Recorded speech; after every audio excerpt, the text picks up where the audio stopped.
Right about now, you may be wondering what the significance of the numbers 89 and 73 are. Well, let me tell you. 89 happens to be the year I was born, and 73 happens to be the year my mother, Maribel Bravo, was born.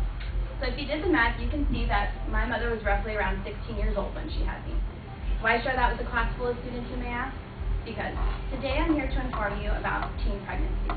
It may be safe for me to assume that, like me, nearly all of you have heard something about teen pregnancy, whether it was in sex education class, health class, or by a long, uncomfortable talk your parents decided to give you.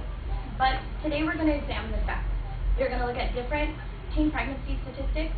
We are also going to look at different methods of prevention and just some of the struggles that teen parents go through day in and day out.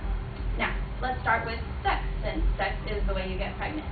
According to an online article released by the Guttmacher Institute earlier this year, nearly half of all teenagers ages 15 to 19 have had sex at least once.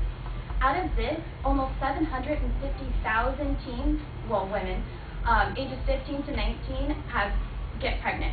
Out of these pregnancies, 27% end in abortion and 14% end in miscarriage. With statistics such as these, I'm really lucky to be alive today.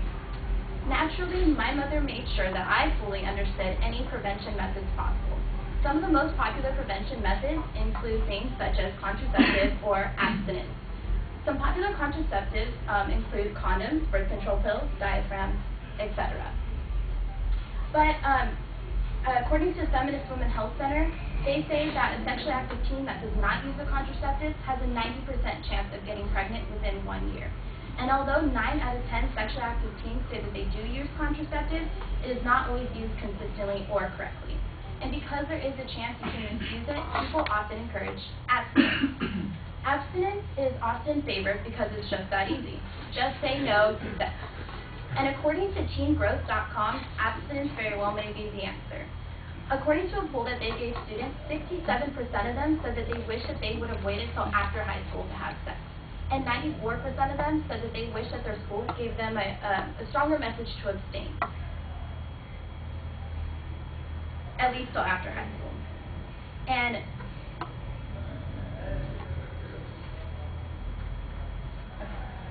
I know firsthand how hard it is to be a child of a teen mother. My mother always gave me lots of love, but I knew I was an accident. And according to the Feminist Women Health Center, out of the 750,000 births a year, 78% of them are unintended. Along with these unintended pregnancies comes a lot of unintended sacrifices. The first one is deciding whether to stay in school or to drop out to raise your child. According to stayteen.org, they state that parenthood is the #1 leading cause why young teen girls drop out of school. And they also say that less than half of teen parents graduate high school, and fewer than 2% will graduate with a college degree by the age of 30. Dropping out also creates a vicious cycle. When you drop out with no high school diploma or no college credits, it's harder to get a job that can sustain your family and your household. But money isn't the only issue.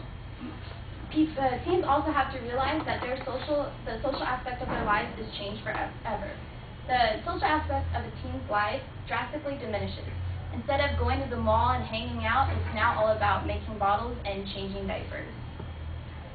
And these are just some of a few of the obstacles that teen parents go through day in and day out. Today I've given you a lot of information. We've talked about different statistics of teen pregnancy, different methods of prevention, and we've also talked about just a few of the struggles that teen parents go through day in and day out. As for me, although my mother was young when she had me and just a kid herself, I would not trade her love, her life lessons, or her friendship for anything in the world, because ultimately they made me the person I am today. I'm done.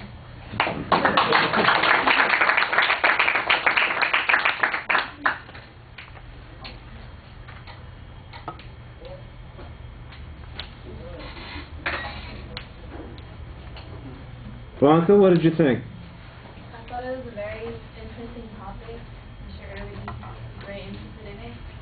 I liked her extension grabber. It caught me, and it was a good outline. I liked how she divided each subject and each topic. It made it very easy and clear for everybody to understand. Her visuals were really good. They helped us and made see what she was talking about. Her statistics really helped her speech. They're really good.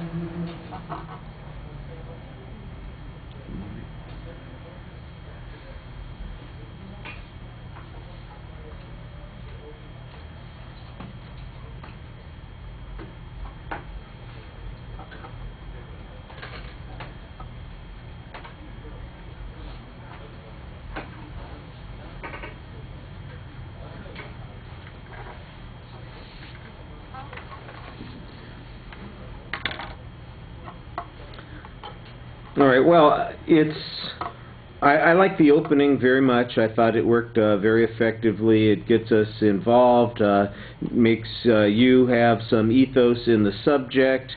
You are very direct when you're speaking to us, so you're not really dependent on the script. All that stuff, that I thought worked really well. I think your thesis is a little bit broad, and as a consequence, it seems like you are talking about a lot of things, and you do give good detail on some of those subjects that you talk about, but all of them could be developed as their own presentation, you know, and so as a consequence, it's sort of a preview of what could be 3 different speeches about, you know, raising, handling kids when you are a teenager, about preventing pregnancies, and about abstinence as an alternative. It seemed to me like each one of those could have been its own speech and developed on its own. The first point especially has a lot of information on it, and you cite that information. You go through it very quickly, and I think that sets the tone for the rest of the speech. It constantly feels a little bit like you're rushing to the end of the presentation. I'm trying to memorize it. I'm trying to like, get it all out. Yeah, and you need to. Although I thought your presentation helps you connect quite a bit, it is a little disconcerting that you are in such a hurry to get through those points. And occasionally some other stories or incidents would be helpful instead of just the details on the statistics. I did like the language that you used, though, occasionally when you mentioned the statistics, for instance, on abortions and miscarriages, and you said, I'm lucky to be here at all in that particular situation. I thought that's the kind of thing that personalizes the presentation and makes it more involving. The visuals are okay. They're mostly used for organizational purposes. You don't use them too much to try and explain anything. They're just signposts. Here's where we are. This is what we're talking about right at this particular point. I guess the closest we come is we get a little bit of illustration about how exciting it is to change diapers. You know, you got all those wrinkled noses in that one picture. And there was a little bit of humor in the one picture with the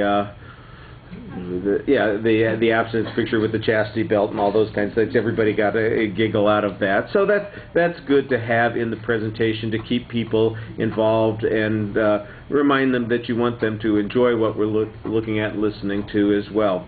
So you're rushing a little bit. I think you could maybe either talk a little bit more about each of those points, or maybe even pick one of them to develop a little more as the speech. Everything is solid when it comes to the technical kinds of things. Like I said, I think the main issue is the breadth of what you're trying to cover in the speech is a little problematic. The speech is only 4 minutes and 20 seconds, so you've got a lot of time to do some of the things that we've been talking about. All right, thank you.